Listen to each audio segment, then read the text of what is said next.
30 million jobs available in the construction industry in 2020. And my question was, why are Black girls not being tapped to do this?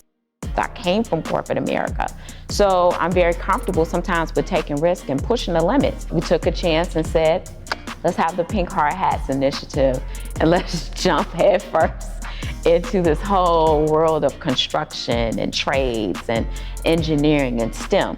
Well, I've just been really enthused with the kind of responsiveness we've gotten from construction unions, leaders in the industry, women in the industry, men in the industry, who have said, what can we do to try and solve this problem?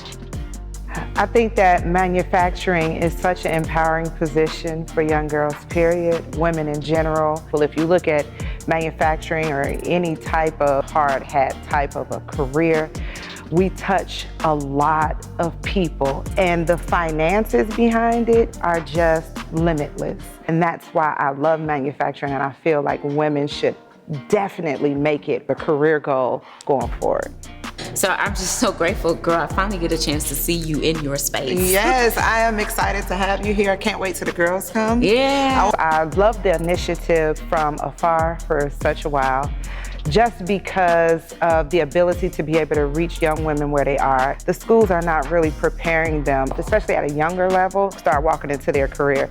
Polished Pebbles has been this bridge in the gap that's been able to expose young women to the things that they're not getting in the classroom, show them how to communicate effectively, and be able to push through into those career roles that they may not have had exposure to beforehand. You came at such a wonderful time as we were trying to think of ways to pipeline girls into careers in construction, the trades, and manufacturing, places we don't typically see girls and women. Yeah. And then you're a mom. Yes, oh my So God. we love moms and Polished Pebbles, and we have the Mommy and Me piece. So you're just like the partner of partners. I think that your program is just beautiful to be able to reach out to some of these young women. So every time you call on me and say, can you come and speak here or do it? Absolutely. Don't kill me, but I am right here because it fills me inside. Working with Kelly and Polished Pebbles has really been a dream come true for me, because it gives me the ability to do the work that I want to do and stand behind somebody as Kelly who has the vision and the empowerment that is necessary to reach the girls. I just want to do my part. So I love Polished Pebbles, I love Kelly, I love everything about the program. It fits directly into what my thoughts are as far as being able to help young women going forward.